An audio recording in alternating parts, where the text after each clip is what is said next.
Our first major initiative, it is, as we have announced today, for Australia to achieve a nuclear-powered submarine fleet. Not a nuclear-armed, a nuclear-powered. This is a one-off, as the President in Washington has made very clear. This is a very special arrangement and a very important one for Australia.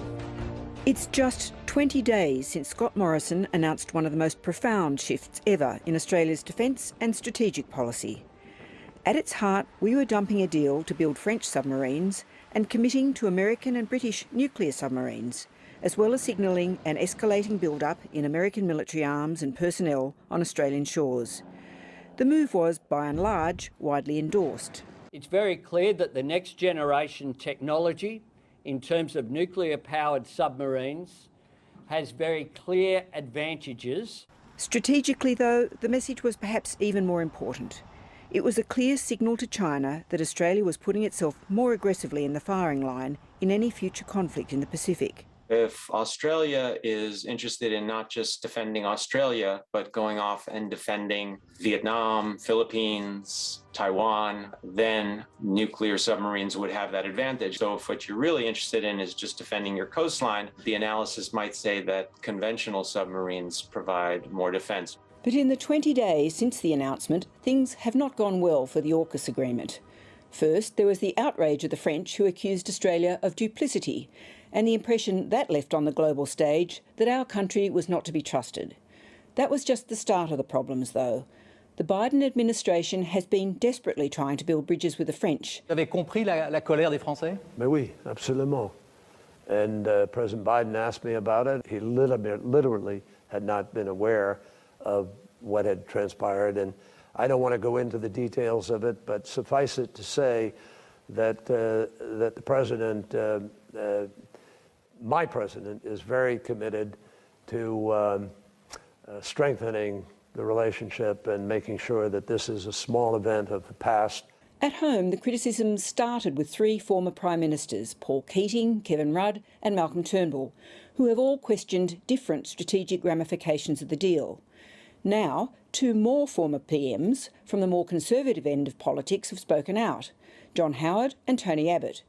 They are supportive of the AUKUS idea and of nuclear subs for Australia, but argue we should lease some in the next 20 years to cover a gap. The only problem is there's none to go around. The issue there is neither the UK or the US has submarines sitting around that they're not using that are in good condition that they could simply hand over to us. It's not just former Prime Ministers expressing concerns. Senior political, diplomatic and military analysts have all raised some questions about the shift in policy and how it would come about. Even Foreign Affairs commentators like the Australian's Greg Sheridan. All that has happened so far is that we have killed our conventional submarines. Now, the government still says it's going to construct these submarines, these nuclear submarines, in Adelaide. Now, the Americans take 7 years to build a Virginian. The Brits take 10 years to build an Astute, and they know what they're doing. With enough lead time, yes, it's possible. It would probably make sense for the first one or two to be built substantially offshore. I believe we can play a major role. I'm not quite sure what that would be at the moment. It causes me great grief that we've declined in terms of our manufacturing capacity. Beyond the questions of whether Australia can realistically build nuclear boats, there is the problem of a possibly decades-long gap in submarine capability and the question of how to fill it. If there are no submarines to lease, could we perhaps buy one from the US? My understanding is that US shipyards are at capacity at the moment, and there have been discussions about the US expanding its own fleet of submarines by buying them at a little faster clip. And the word is that no, that's not possible anytime soon. In terms of gaps, don't forget that it was always intended, and indeed it was inevitable, that we would need to have a full life refit of the Collins from 2026 on. Yes, they won't be ideal, but we will have a submarine capability at a reduced level through to the 40s. Of course, the big problem with this is domestic politics. Adelaide has been promised a huge submarine build. I think all of us should be clear and say we need to separate defence policy from industry policy. There'll be plenty of jobs and plenty of employment with the challenges coming at Australia.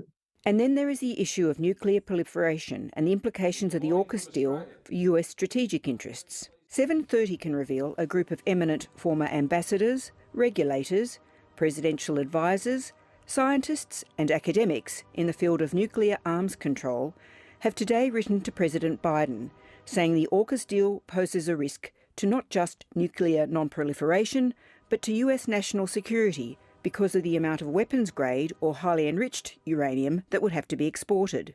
And here, under this deal, the US would export for every submarine a half a ton of bomb-grade uranium, enough for 20 nuclear weapons per sub. If Australia can have HEU, then every other country will demand the same thing, whether it's Iran or South Korea or Saudi Arabia or Turkey or Vietnam. Professor Cooperman also questions the idea that the submarines Australia wants need to be powered by weapons-grade uranium, or HEU, rather than low-enriched uranium, or LEU. It appears, we have to do the research, but it appears it would be possible. So this argument that, well, you need bomb-grade uranium because that's the only way to avoid refueling, that is a red herring. That is not correct.